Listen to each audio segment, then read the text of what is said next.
저는 경기도에 살고 있는 30대 중반 여자입니다.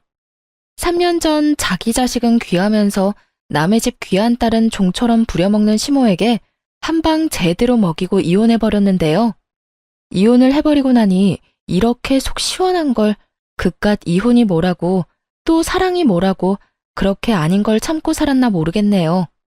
어쨌든 지금 이혼해서 더없이 만족스러운 삶을 살고 있으니 다 잘된 일이겠죠? 그러면 제 결혼 생활과 이혼에 관한 이야기를 시작해 보겠습니다. 저와 남편은 처음 소개팅으로 만나게 되었어요. 소개팅으로 만나 결혼까지 하게 된 그저 평범한 결혼이었어요. 그렇게 물 흐르듯 시간이 흘러갔고 저희는 어느새 결혼한 지 2년 차가 된 부부가 되었어요. 남편과 사이는 그럭저럭 괜찮은 편이었는데 단 한 가지, 저희 사이에 시누이만 끼었다 하면 다툼이 일어나곤 했어요. 처음부터 남편이 시누이 편만 들었던 건 아니었어요. 처음에 남편은 제 편만을 들어주며 시누에게 내 마누라 괴롭히지 마. 닭살이 돋는 말도 많이 하곤 했는데 시누이가 꽤 사는 집에 시집을 가며 변하기 시작하더라고요. 그 이유는 시누이가 알게 모르게 남편의 일에 도움을 주기 때문이었는데 시누이는 자기 남편을 살살 구슬려 남편의 일에 대해 조언도 하게 해주고 이런저런 도움을 주었다고 하더라고요. 그 덕에 남편은 언젠가부터 이런 말을 달고 살더라고요. 나 매형이 조언해준 덕분에 이번 사업 따는 거 알고 있지? 알고 보니 우리 거래처 사장도 매형이랑 아는 사이라고 하는 것 같더라. 누나한테 조금만 더 잘 보이면 내 인생 더 편해질 것도 같은데. 그러니까 당신도 누나한테 자꾸 뭐라고 하지 말고 잘 보여야 돼. 그런 도움을 받고 나니 남편은 다른 콩고물이라도 떨어질까 싶어 시누이에게 더 잘하기 시작했고 심지어는 눈치까지 살피더군요.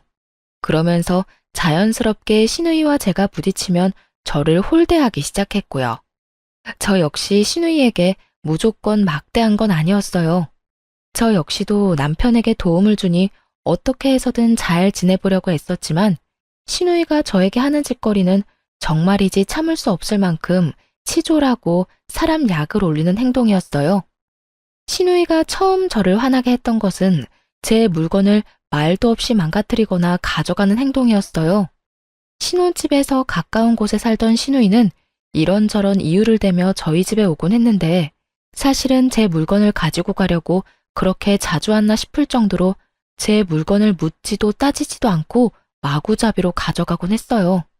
큰 건 가방부터 시작해서 작은 건 액세서리용 귀걸이까지 가져갔는데 비싼 건 비싸니 말이라도 꺼낸다고 하지만 몇천 원짜리 액세서리는 말도 못하고 속에서 열불만 터지기 일쑤였어요. 그래도 그때는 남편이 제 편을 들어주곤 했습니다. 아직도 기억나는 사건이 있어요. 시누이는 그날도 저희 집에 방문했고 급하게 집으로 간다며 집을 나서려고 하더라고요. 딱 보아도 지나치게 큰 가방에 무언가를 잔뜩 넣고 말이죠. 그걸 발견한 남편은 가려는 시누이를 붙잡고 이렇게 말했어요. 누나, 뭘 또 가져가는 거야? 내가 뭘 가져간다고 그래. 생사람 좀 잡지 마. 제대로 좀 숨기거나 그런 말을 해. 누나 가방 지금 터질 것 같다고. 제발 그러지 좀 마라. 내가 집사람 보기 창피해 죽겠다고. 돈도 잘 버는 사람이 왜 그렇게 남 물건에 집착을 해? 왜 그렇게 남 물건을 가지고 가냐고. 내가 언제 해? 이건 그냥 예쁘길래 좀 빌려가는 거야. 한여름에 오리털 패딩 입을 일이 뭐 있다고 빌려간다는 말을 해? 그리고 빌려가는 것도 아니잖아. 빌려가는 건 주인한테 물어보고 가지고 가는 건데 누나 집사람한테 아무 말도 안 했잖아. 시누이가 가방 속에 숨긴 것은 다름 아닌 오리털 패딩이었어요. 그것도 더워서 절로 짜증이 나는 한여름에 말이죠.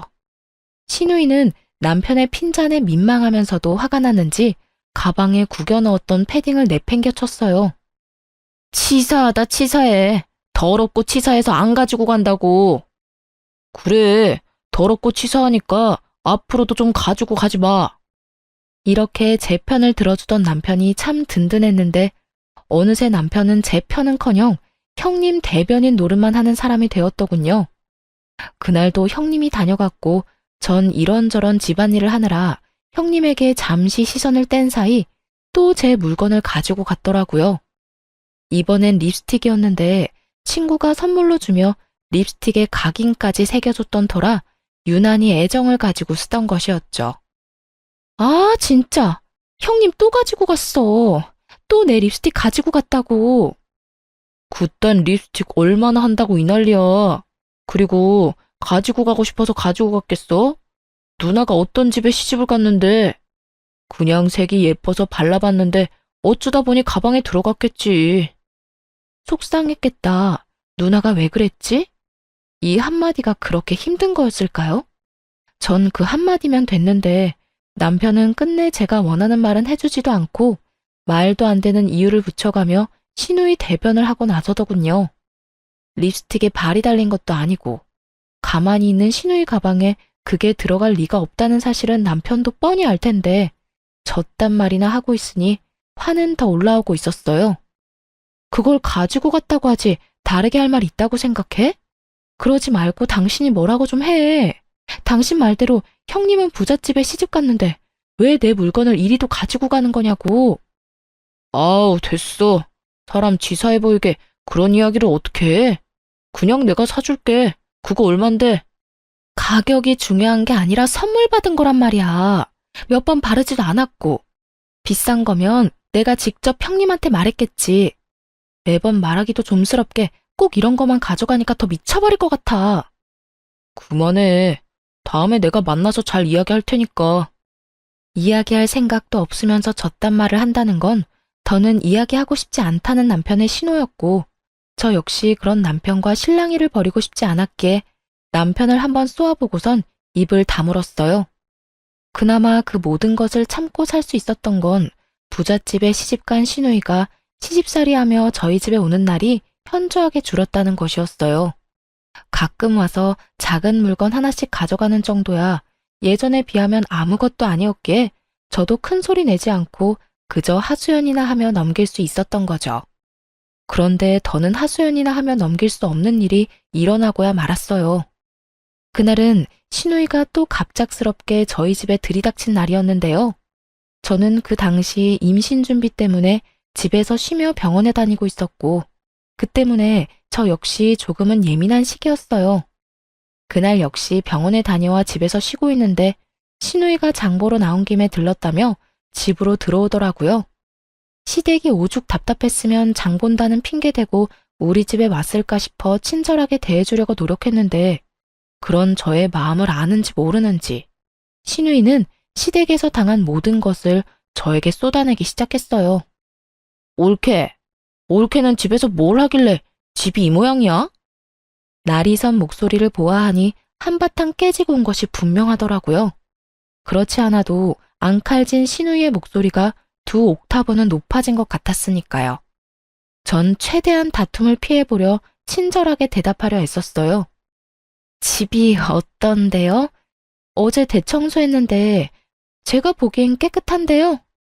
올케, 눈 나빠? 여기 머리카락 안 보여? 여기 머리카락 떨어져 있잖아.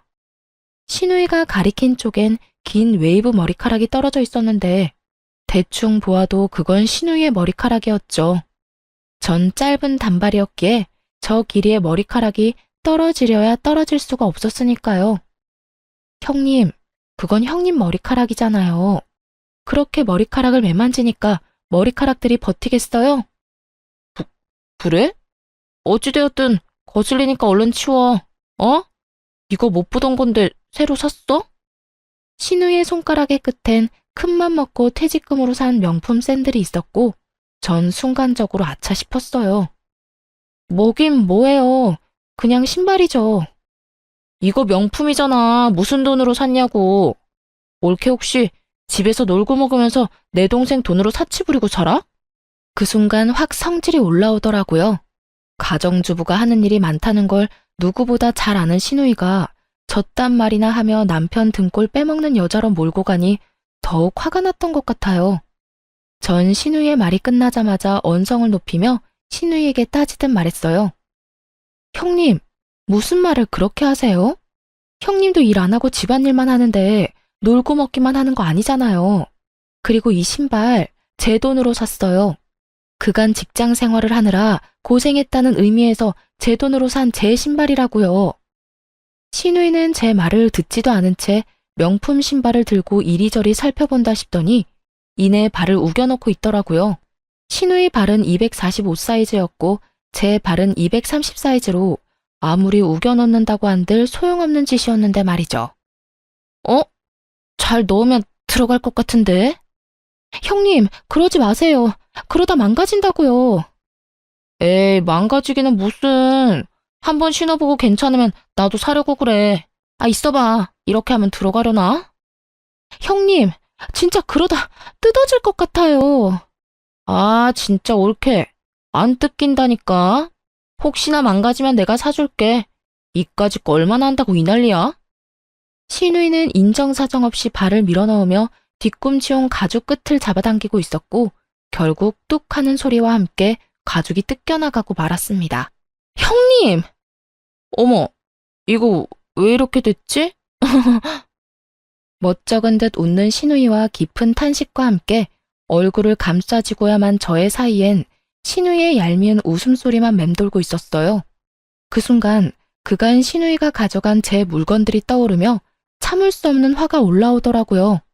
하물며 저도 아끼느라 몇 번 신지도 않은 신발을 제가 그렇게 말렸음에도 불구하고 우겨넣다 제 눈앞에서 다 뜯어버렸으니 화가 나고도 남을 상황이었죠.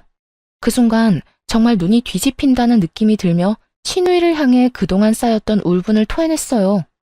형님, 진짜 왜 이러세요? 저한테 무슨 억하심정이라도 있어요? 그러지 않고서야 왜 저희 집에만 오면 이렇게 제 물건을 망가뜨리세요? 망가뜨리고 가져가 버리고. 형님, 저번에 제 명품 가방 말도 없이 가져가서 저하고 싸웠던 건 기억하죠? 그땐 뭐라고 했어요? 이제 제 물건은 더럽고 치사해서 쳐다도 안 본다고 하지 않았어요? 그 뒤로 어떻게 하셨어요? 그 뒤로 내가 뭘 어쨌는데. 난 그 뒤로 아무것도 안 가져갔어. 이거 왜 이래?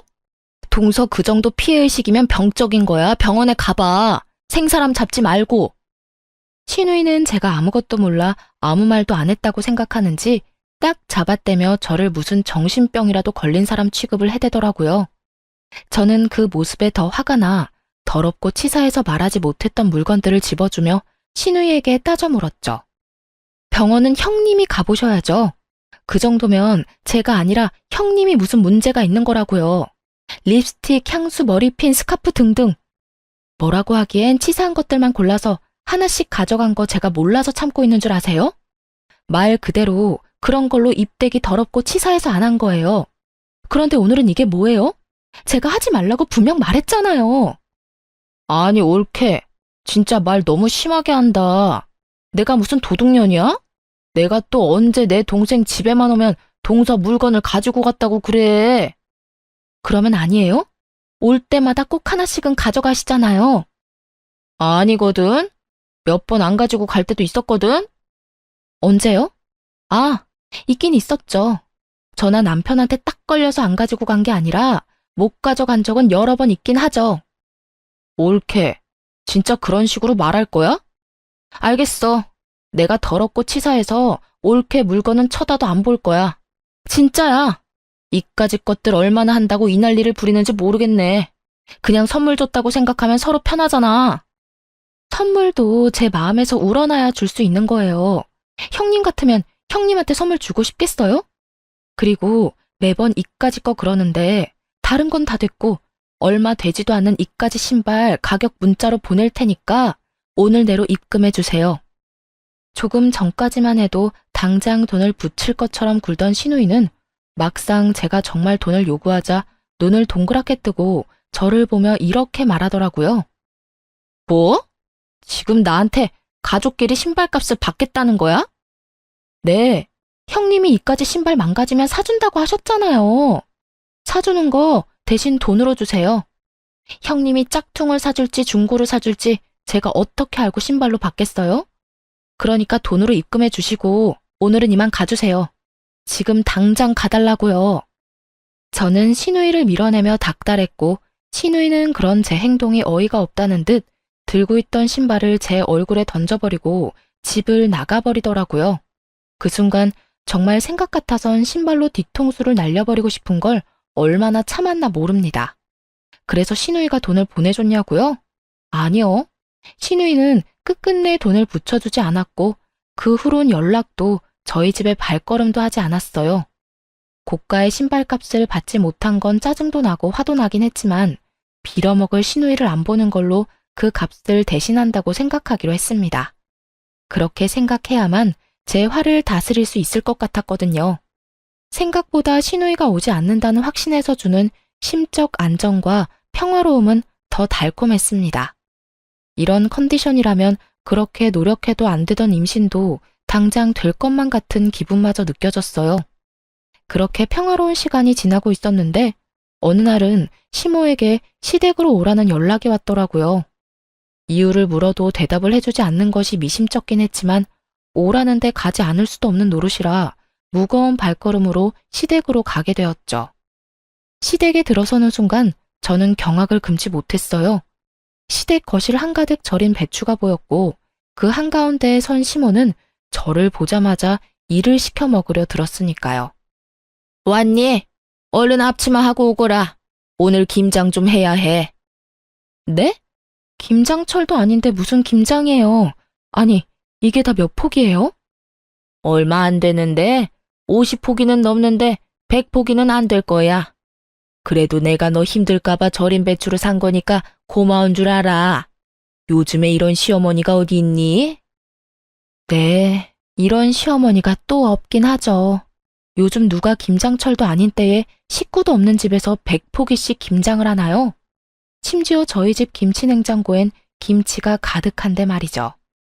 제가 알기론 시댁에도 남은 김치가 절반은 넘게 남았던 걸로 아는데 갑자기 김장이라고 하니 의아한 기분이 들었어요. 그런데 어머님, 갑자기 웬 김장이에요? 어머님네 김치도 아직 많이 남았잖아요. 어머님도 그렇고 남편도 그렇고. 김치 별로 안 먹어서 먹을 사람도 없는데 이만큼이나 해서 어쩌시려고 이렇게나 많이 하세요? 우리 먹을 거 아니다. 네 형님 줄 거야. 그 망할 옆에 내가 글쎄 내 딸한테 혼자 김장을 해라고 했다지 뭐니. 김장철도 아닌데 김치는 무슨 김치야. 그 옆엔 내가 남의 집 귀한 딸을 부려먹어도 적당히 부려먹을 생각을 해야지. 아니, 내 딸이 뭘 잘못했다고 그렇게 괴롭히는지 모르겠다니까. 고이한 노인네가. 정말 헛웃음이 나오지 않나요? 저도 친정에선 오빠 3명의 딸 하나로 어렵게 얻은 귀한 고명딸인데 시모가 이런 사실을 잊고 있는 듯 하더라고요. 그러니 남의 집 귀한 딸인 저한테 심지어는 저희가 먹지도 않을 김장을 시키며 사돈을 저리 욕하는 걸 보아하니까요. 그래서 저 역시 귀한 고명딸임을 알려주기로 했어요. 그러게요. 사돈 어르신 너무했네요. 김장철도 아닌데. 남의 집 귀한 딸한테 김장 100포기가 무슨 짓이래요? 그렇죠, 어머님? 내 말이 그 말이야. 오랜만에 네가 대화가 통하는구나. 이게 말이 되는 일이야? 하여튼 그 옆에 내 상식도 없고 아주 심보가 고약하다니까. 아유, 일단 얼른 서두르자.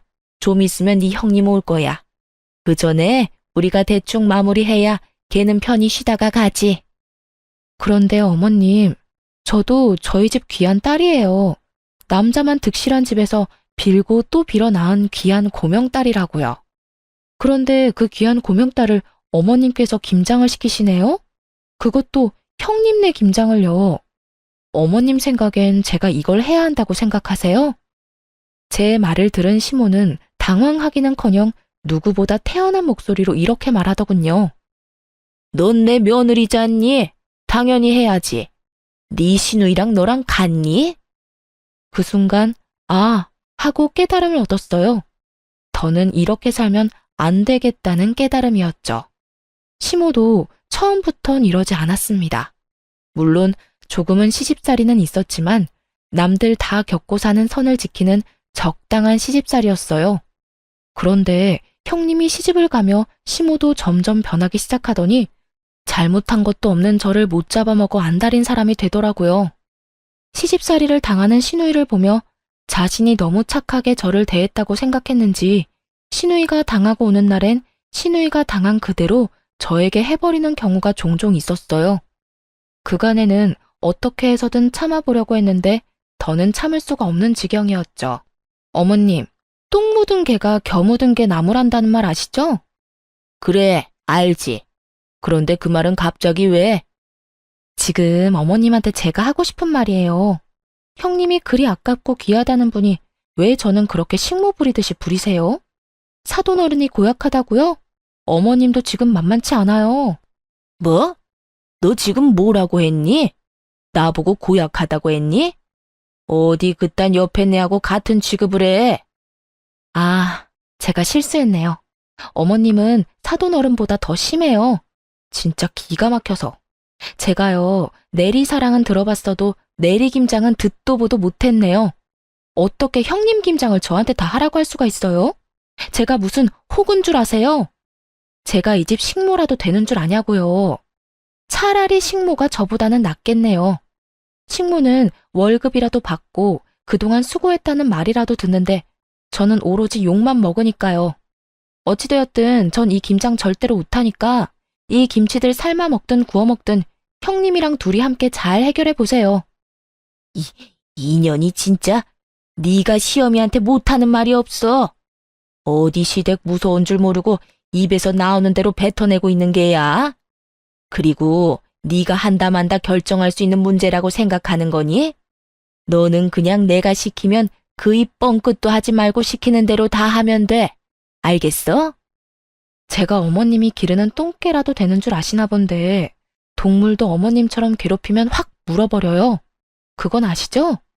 그러니까 제가 마지막 예의 챙겨드릴 때 그만하세요. 더는 이런 취급 받고 살지 않을 거니까요. 뭐야? 너 지금 날 상대로 겁주고 있는 거냐? 감히 네가 시어머니인 나를?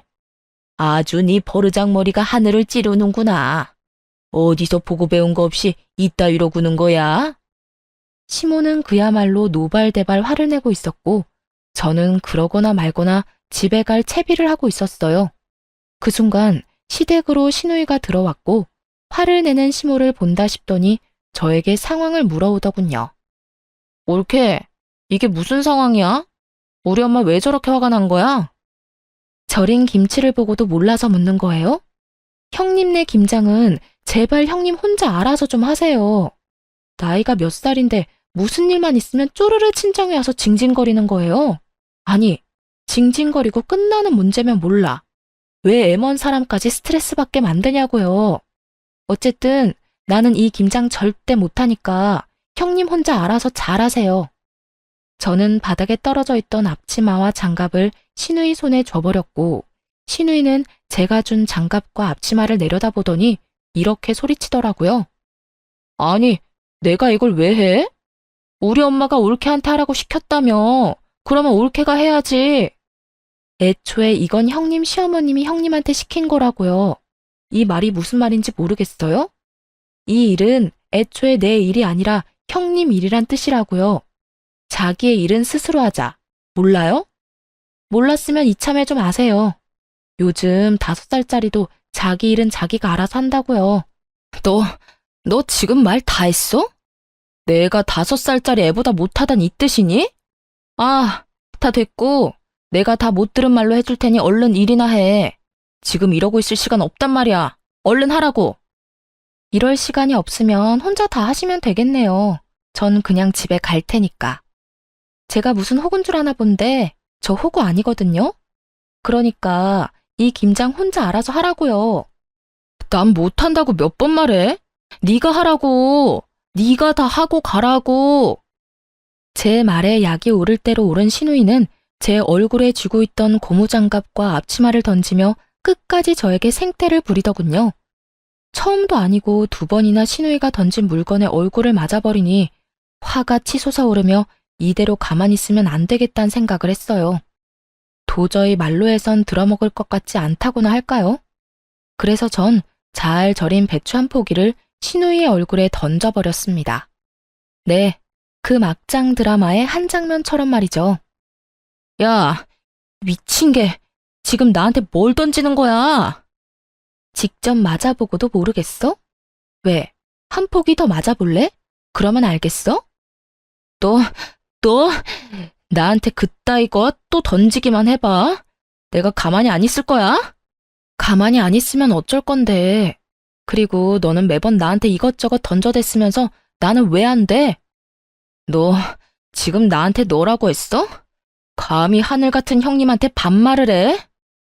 하늘 같은 소리 한다. 정신 좀 차려라. 하는 짓거리는 땅보다도 못한 짓을 하면서 하늘 대접은 받고 싶어 하는 게 말이 된다고 생각해? 야, 너 하고 싶은 말도 없고 네 얼굴 보고 싶지도 않으니까 다신 나 부르지도 말고 연락도 하지 마. 그리고 이 김장도 네가 알아서 해. 알겠어?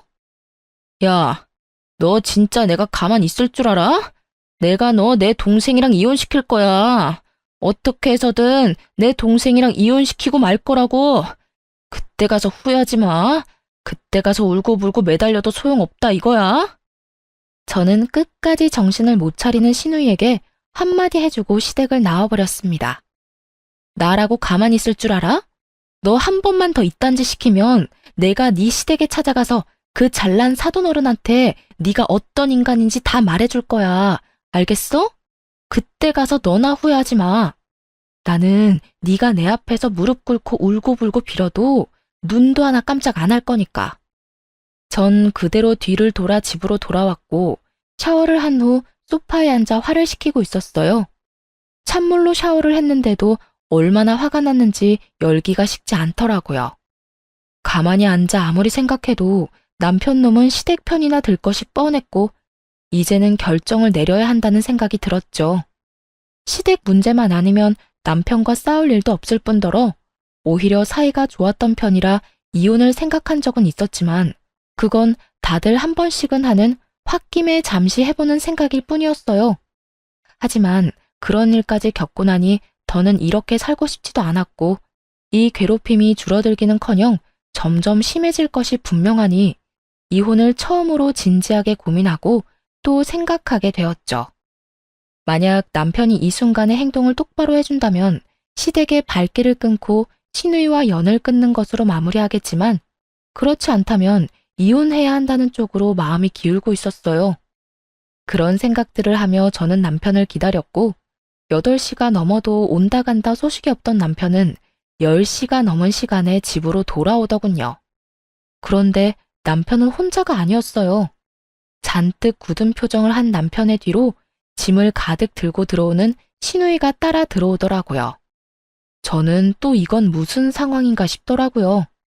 맨몸으로 신우이가 왔다면 따지러 왔다고 생각할 수도 있겠지만 짐을 들고 들어오니 불안하면서도 의아했어요. 뭐야? 형님은 우리 집으로 들어와? 몰라서 물어. 오늘 당신이 누나네 김장 안 해줬다며. 누나랑 엄마 둘이서 그 많은 김장을 어떻게 해? 누나는 김장해 본 적도 없고 엄마는 나이가 있는데. 그래서 집에서 쫓겨났어. 그 할망구 진짜 너무하는 거 아니야? 아무리 그렇다고 해도 어떻게 사람을 쫓아낼 수 있어? 그래서 우리 집에 데리고 온 거라고? 앞으로 우리 집에서 살려고? 그러면 어떡해. 당신 때문에 모든 일이 이렇게 됐는데 우리가 책임져야지.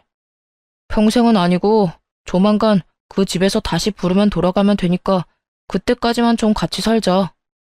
내가 진짜 마지막 기회 준다고 생각하고 묻는 건데 이 모든 게 나 때문이라고 생각하는 거야?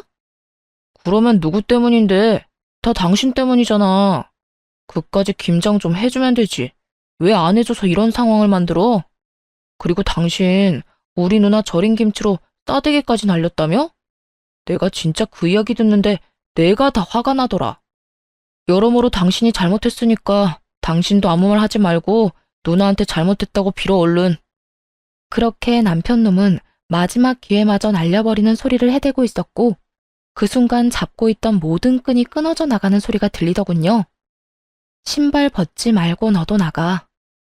참 많이도 고민했는데 남편의 말을 듣는 순간 길었던 고민에 비해 결론은 빠르고 명확하게 결정되더라고요.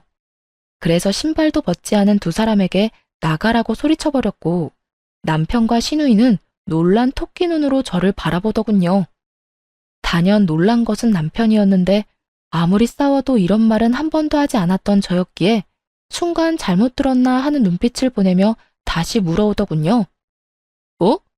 뭐라고? 너도 나가라고. 설마 쫓겨날 수도 있다는 걸 단 한 번도 생각해 본 적 없다는 억울한 눈빛이길래 다시 한번 분명히 말해줬어요. 사돈이 너무한 게 아니라 네가 너무하네. 뭐? 그 김장을 내가 다 해줬어야 한다고? 네 누나 김장 100포기 시키는 사돈어른하고 나한테 우리가 먹지도 않을 김장 100포기 시키는 당신 엄마 중에 누가 더 너무한 것 같니? 100번, 1000번을 생각해도 당신 엄마 아니야? 당신도 똑같아. 어떻게 나한테 그딴 식으로 말할 수가 있어? 난 더는 너 같은 인간이랑 살 생각도 없으니까 나가라고. 제가 소리를 질러대자 신우이가 나서 동생 편을 들며 화를 내기 시작했어요. 야, 너 진짜 오늘 미쳤어? 아까 엄마 집에서도 미친 사람처럼 굴더니 지금 또 이러네? 네가 뭔데 내 동생한테 나가라 말아야. 너 정신 못 차려? 누가 누구한테 혼수질인지 모르겠네 진짜. 야, 정신은 너나 차리고 내려놓은 짐이나 다시 챙겨서 나가기나 해. 신우이는 급기야 참을 수 없다는 듯 욕설을 쏟아내기 시작했고 전 그런 신우이에게 녹음 중인 휴대전화를 보여주며 이렇게 말했어요. 이거 다 녹음 중이거든? 그러니까 내 신발값은 너한테 받을 위자료로 대신할게. 무슨 뜻인지 알지? 내가 너한테도 소장 보낼 거란 이 말이야. 그러니까 그 잘난 시댁 도움을 받든 그 애틋한 친정 도움을 받든 해서 준비 단단히 해두는 게 좋을 거야. 난 무슨 수를 써서라도 너한테 위자료는 받아낼 테니까 말이야. 제가 이렇게까지 하자 남편은 그제야 상황의 심각성을 인지했는지 목소리 톤을 급하게 낮추며 이렇게 말하더군요. 여보, 진짜 왜 이래? 정말 당신 이혼이라도 하려고 이러는 거야? 그래서 나보고 정말 이 집에서 나가라고? 그까짓 김장이 뭐라고 이렇게까지 하는 거야? 일단 흥분을 좀 가라앉히고 나랑 천천히 이야기 좀 해, 어? 그까짓 김장이 뭐라고 상황을 이렇게 만든 사람은 내가 아니라 당신 식구들이거든? 오늘 이 상황까지 오는 동안 내가 뭘 잘못했길래 왜 다들 날 못 잡아먹어서 안달이야? 그래, 당신 화난 거 다 알겠고 다 이해하니까 일단 나랑 차분하게 이야기부터 하자. 이혼은 아니지. 이런 걸로 무슨 이혼을 해. 이제서야 이해를 한다고? 그 이해 참 빠르기도 하네. 그런데 어쩌냐? 난 참을 만큼 참았고 더는 참을 노력도 인내도 남아있지 않으니까 그냥 이혼해. 이런 일로 이혼이 될지 안 될지는 법원에서 가려줄 테니까 그냥 이혼하자고. 그리고 이 집에서 당장 나가. 저는 남편과 신우이를 밀어냈고 신우이는 끝까지 못 나간다며 되려 저에게 나가라며 고함을 고래고래 질러대더군요. 야, 밀지 마. 밀지 말라고. 그리고 나가려면 네가 나가야지 왜 우리가 나가? 여기 내 동생 집이거든? 난 절대 못 나가니까 네가 나가. 야, 땡전 한 푼 없는 네가 시집은 어떻게 갔을 것 같은데? 아, 우리 시댁에 돈 없는 거 너도 뻔히 알지 않아? 네 시집 자금 우리 집에서 나온 거야. 아니, 정확히는 네 동생 돈이겠네. 네 동생이 네 시집 자금 대준 대신 이 집 명의 내 명의로 해줬다 이거야. 어차피 이 집 마련할 때 내 돈이 더 많이 들어가서 나한테 지분이 더 많긴 했지만 이젠 온전히 내 집이란 이 말이지. 그러니까 당장 꺼져. 네, 그래요. 신우이는 시집 갈 때 모은 돈이 별로 없었고 시댁에서도 도와줄 형편이 되지 않았어요. 어떻게 해야 할지 고민이 많던 시기에 남편이 신우이의 시집 자금을 주게 된 것이었죠. 거기엔 제 돈도 적잖게 들어가 있던 터라 신우이에게 자금을 주는 대신 집 명의를 제 앞으로 돌려주었던 것이었어요. 이게 정말 사실이야? 너 집 명의 쟤한테 넘겨줬어? 너 미쳤어? 집을 넘겨주면 어떻게 해? 이제 우리 어디 가서 살려고? 그러면 어떻게 하냐? 누나가 그때 돈 내놓으라고 난리 부렸잖아. 나한테 그런 큰 돈이 있을 리도 없고 있다고 한들 집사람이랑 같이 모은 돈뿐인데 누나 시집은 보내야 하니까 그랬지. 나라고 뭐 집까지 넘기고 싶어서 넘긴 줄 알아? 야, 그러게 내가 집사람 좀 적당히 괴롭히라고 했잖아. 그러다 나 이혼당하면 큰일 난다고. 집까지 넘긴 줄은 몰랐지. 그런 사실은 빨리 말했어야지. 나는 누나 속상할까봐 그랬지. 그리고 누나가 부잣집 시집 갔으니까 언젠가는 다 돌려줄 거라고 생각하기도 했고, 누가 이렇게 될 줄 알았나? 이제 어떻게 해? 우리 진짜 어떻게 하냐고. 그제야 모든 사실을 알게 된 신우이는 망연자실한 얼굴로 중얼거리고 있었고, 전 그런 두 사람을 있는 힘껏 밀어 집에서 내쫓아 버렸어요. 쫓기는 그 순간에 신우이는 이대로 쫓겨났다간 정말 큰일이다 싶었는지 제 다리를 붙들고 울고불고 하며 매달리더라고요. 옳게, 이대로 사람을 내쫓으면 어떻게 해? 이 야밤에 어딜 가라고. 우리 정말 갈 데가 없어. 이런 꼴로 친정에 갈 수도 없는 노릇이고 정말 갈 데가 없다고. 그러니까 일단 들여보내줘. 들어가서 내가 잘못을 빌든 다신 옳게 괴롭히지 않겠다는 각서를 쓰든 뭐든 할 테니까 일단 집에만 들어가게 해줘. 이제 와서 이래도 아무 소용 없거든? 난 무조건 이혼할 거고 이혼할 마당에 너희 오갈 데 없는 것까지 걱정해주게 생겼어? 넌 아직도 내가 호구로 보이니? 내가 언제 올케를 호구로 봤다고 그래. 내가 정말로 올케한테 했던 모든 행동이 미안해서 그래. 너무 미안해서 정식으로 사과라도 하고 싶어서. 그러니까 일단 들어가서 이야기하자. 그래? 그러면 그 진심은 눈꼽만큼도 없는 사과 받은 걸로 칠 테니까 이만하시고 좀 꺼져주세요, 형님. 전 신우이를 뿌리치고 문을 닫아버리곤 도어락 건전지를 빼버렸죠. 밖에선 문을 두드리며 이야기 좀 하자고 난리가 났지만 전 그런 두 사람에게 조용하지 않으면 경찰에 신고해버리겠다고 엄포를 놔버렸어요. 그 후 두 사람은 시댁으로 가버렸고 그렇게 이혼을 진행하게 되었습니다. 전 이혼 준비와 함께 시모와 신우이에게도 소장을 보내버렸어요. 신우이에겐 대화 녹음 파일과 저에게 보내왔던 욕설 가득한 문자가 있었고 시모에겐 그간 저에게 보냈던 문자들이 가득했어요. 전 위자료를 다 받아내고 이혼을 할 수 있었고 이혼을 하는 그날까지도 전 남편은 저에게 끝까지 매달리더군요. 여보, 정말 이대로 이혼할 거야? 우리가 이혼할 이유가 없잖아. 우리 누나 아니면 싸울 일도 없었고 사이도 좋았잖아. 그런 우리가 왜 이혼해야 해? 그러니까 이혼하는 거야. 당신은 아무것도 모르니까. 당신 누나 아니면 싸울 일이 없으니까 나도 그래서 참고 살았어. 그런데 당신 누나 아니면 싸울 일이 없다는 건 당신이 당신 누나 하나 막아주지 못하고 있다는 것도 되더라. 당신은 뭐 했니? 내가 당신 누나한테 당하고 괴롭힘 당할 때 당신은 뭐 했냐고. 처음 우리 신혼 때 내 편 들어준 거? 그래봤자 몇 개월이나 된다고. 그 뒤로 당신 그냥 방관자일 뿐이었어. 난 혼자 다 참았고 결국 나 혼자 다 해결하고 당신하고 이혼하는 거라고. 그러니까 더는 이러지 마. 여보, 내가 다 잘못했어. 그러니까 다시 한 번만 생각해주면 안 될까? 내가 진짜 잘할게. 내가 이제 당신 지켜줄게. 웃기지 마. 내가 당신을 몰라? 지금은 잘못했다고 빌겠지. 그러다 내 화 풀리면 당신은 당신 누나 우리 집으로 데리고 오고도 남을 사람이야. 지금도 당신 오갈 데 없이 부모님 집에 다시 들어가게 생기니까 나한테 이렇게 매달리는 거 모를 줄 알아? 그것뿐이야? 당신 전 재산 누나한테 다 줘버렸는데 그거마저도 다 물거품 되게 생겼으니까 나한테 이러는 거 아니야. 나 바보 아니야. 나 더는 참고 살진 않을 거라고. 그런 거 아니야. 나 절대로 우리 누나 집으로 데려오지 않을 거고 당신이 시키는 건 뭐든지 할 거야. 당신이 싫다는 건 절대로 안 하고 말이야. 그러니까 다시 한 번만 나한테 기회를 줘. 이렇게 헤어지는 건 정말 아니잖아. 전 남편은 끝까지 그런 게 아니라며 매달렸지만 전 그런 전 남편을 뿌리치고 돌아왔습니다.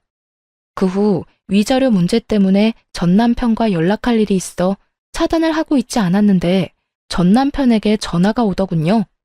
술에 잔뜩 취한 목소리였는데 결국 전 신우이가 이혼까지 하게 됐다며 저에게 따져묻기 시작했어요. 야, 너 때문에 우리 누나 결국 이혼했다. 네가 그 빌어먹을 김장 안 해줘서 이혼했다고. 김장 안 했다고 당할 이혼이면 차라리 잘한 이혼이라고 생각하고 살라 그래. 고작 김장 때문에 이혼당했겠어? 네 누나가 그 집에 속인 게 한두 가지가 아닐 텐데. 그래, 너 잘났다. 네 말대로 우리 누나 대학은 졸업도 못한 데다 나이트나 다니다 결혼한 거 다 들켜서 결혼했다. 그런데 그거 다 들킨 것도 너 때문이야. 네가 누나 시댁으로 소장 보내는 바람에 이사달이 난 거잖아. 전신우이는 그 잘난 집에 시집을 갈 때 대학 졸업은 물론이고 회사 생활을 하며 신부 수업을 열심히 받고 있다고 속였는데 실상은 그렇지 않았죠. 졸업은커녕 꼴랑 한 학기만 겨우 다니고 말도 없이 휴학을 해버렸고 그 후론 나이트란 나이트는 다 휩쓸고 다니며 나이트에서 신부 수업을 하다 시집을 간 것이었어요. 한동안은 잘 숨기고 살았는데 제가 이혼을 하며 소장을 보내버렸고 그 소장을 본 시댁에서 무언가 석연치 않다고 생각했는지 뒤늦게 전신우의 뒷조사를 하게 된 것이었습니다. 그제야 안 사실인데 전신우이는 결혼을 하고도 정신을 못 차렸는지 친정 핑계를 대며 나이트도 들락날락거렸다고 하더군요. 그러니 이혼은 당연한 결과였고 위자료까지 뱉어내고 이혼을 했다 하더군요. 전 남편은 전신우이가 한 짓은 생각도 하지 않고 무조건 제 탓을 하며 여전히 고함을 질러대더군요. 잘못했다며 애절하게 매달리던 사람 어디 갔나 싶었어요. 야, 이게 네 본 모습이야. 알겠니? 무슨 일만 생기면 네 가족 허물은 덮어놓고 무조건 내 탓만 하는 이게 네 본 모습이라고. 그래, 이게 내 본 모습이다. 네가 어쩔 건데 어쩔 거냐고. 그리고 너 우리 누나 어떻게 할 거야? 우리 누나 어떻게 책임질 거냐고. 우리 누나 다시 매형이랑 붙여줄 거 아니면 우리 누나 위자료라도 내놔. 돈이라도 내놓으라고. 너 진짜 제정신 아니구나? 내가 왜 돈을 줘야 하는데? 네 누나가 내 물건 훔쳐간 것만 생각하면 위자료 말고 주머니 속 10원짜리 하나까지 다 쓸어오고 싶은 심정이야, 내가. 그런데 나한테 돈을 내놓으라고? 나한테 헛소리 좀 하지 말고 술에 취했으면 잠이나 자고 정신이 아프면 병원이나 가. 요즘 정신병원 다니는 거 부끄러운 일도 아니니까. 야, 너 지금 나한테 정신병원 가라고 했냐? 너 지금 나 미친 사람 취급한 거냐고. 지금 꼴이 딱 미친 사람 꼴이잖아. 다 당신 생각해서 하는 말이니까 병원은 꼭 가봐. 상태가 심각해 보인다. 그리고 다신 나한테 연락하지 마. 끊을게. 전화를 끊어버린 저는 바로 전 남편을 차단해버렸고 위자료에 관련된 모든 사항은 변호사께 위임하며 잘 마무리하게 되었습니다. 그 후 들려오는 소식엔 전 남편과 이혼당한 전 시누이는 전 시댁으로 들어갔다 하더군요. 전 시모 속도 알만하더군요. 시집 장가 다 보내놨더니 위자료를 주느라 빚쟁이가 되어 다시 집으로 돌아왔으니까요. 그 짧고도 통쾌한 소식을 마지막으로 더는 그 사람들의 소식은 들을 수 없었어요. 아니, 듣고 싶지도 않아 귀를 막고 살았네요.